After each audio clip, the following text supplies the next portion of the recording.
Lord. Hallelujah. Glory be to God. ഇന്ന് വായിക്കുന്നത് Philippines ലേഖനം, ബുക്ക് ഓഫ് ഫിലിപ്പീൻസ് 3-ാം അധ്യായം 7-ാം വാക്യം. Price the Lord. Hallelujah. Philippines ലേഖനം 3-ാം അധ്യായം 7-ാം വാക്യം. ഇതിൽ പറയുന്നത്, എങ്കിലും എനിക്ക് ലാഭമായിരുന്നതൊക്കെയും ഞാൻ ക്രിസ്തു നിമിത്തം ഛേദമെണ്ണ തന്നെ ഇരിക്കുന്നു. അത്രയുമല്ല, എൻ്റെ കർത്താവായ യേശു ക്രിസ്തുവിൻ്റെ പരിജ്ഞാനത്തിൻ്റെ ശ്രേഷ്ഠ നിമിത്തം ഞാൻ ഇപ്പോഴും എല്ലാം ഛേദം എന്നെണ്ണുന്നു. Praise the Lord. ഹല്ലേലൂയ. അതാണ് പൗലോസ് പറയുന്നത്. പൗലോസ് പറയുന്നത് എന്താണെന്ന് വെച്ച് കഴിഞ്ഞാൽ, എനിക്ക് ലാഭമായിരുന്നതൊക്കെയും ഞാൻ ക്രിസ്തു നിമിത്തം ഛേദമെന്ന് എണ്ണിയിരിക്കുന്നു.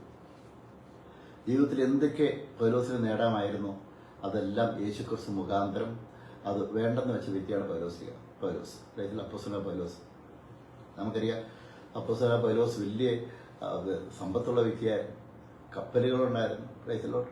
അതെല്ലാം യേശുക്രിസ്തുവിനെ ഒരു രാത്രി, ഒരു നിമിഷം കൊണ്ട് യേശുക്രിസ്തുവിനെ കണ്ടത് വഴിയായിട്ട് അതെല്ലാം വേണ്ടെന്ന്, ഈ ലോകത്തിലെ ധനങ്ങൾ മൊത്തം അത് നിത്യജീവിതത്തിലേക്ക് ഉപയോഗിക്കുകയില്ല എന്നുള്ള കാഴ്ചപ്പാട് ജീവിതം വിശുദ്ധാത്മാവ് പൗലോസിനെ കൊടുക്കട്ടെ. ആ ഒറ്റ കാരണത്താൽ പൗലോസ് എല്ലാം ഉണ്ടായിരുന്നിട്ടും ഒന്നുമില്ലാത്തവനെ പോലെ കർത്താവിൻ്റെ വചനം പ്രസംഗിച്ചുകൊണ്ട് ആ നിത്യസമ്പത്തിന് വേണ്ടി പൗലോസ് ഓടി. Price the Lord. എത്രമാത്രം രാത്രി കർത്താവിൻ്റെ വചനം പ്രസംഗിച്ചപ്പോൾ കപ്പൽ അപകടമുണ്ടായി. Price the Lord. അതുപോലെ തന്നെ സ്വന്തം ഗോഡ്സിലുള്ളവർ പൗലോസിന് ഒറ്റക്കൊടുത്തു. എത്രമാത്രം അടികൊണ്ടു.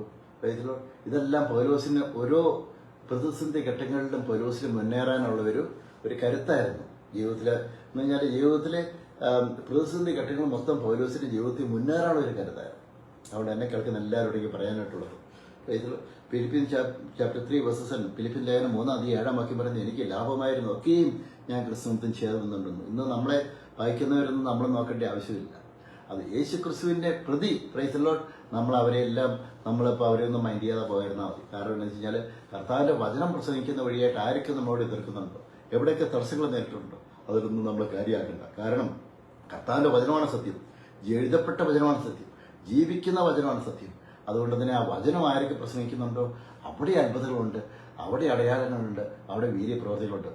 അതാണ് അത്ഭുതങ്ങളാണ് അടയാളങ്ങളാണ് ചെയ്ത കാര്യങ്ങളാണ് വചനത്തിൽ പറഞ്ഞിരിക്കുന്നത് യേശു ക്രിസ്തുവിലൂടെ. അതുകൊണ്ട് എന്നെ കേൾക്കുന്ന ഓരോ വ്യക്തിയും, പിതാവാ ദൈവം, ഈ വചനം കേൾക്കുന്ന എല്ലാവരും, നിങ്ങൾ കർത്താവിന്റെ വേലയിലാണെങ്കിൽ ഒരിക്കലും മടുത്തു പോകരുത്. ദിവസവും കർത്താവിന്റെ വേലയിൽ നമ്മൾ ശക്തിപ്പെടണം.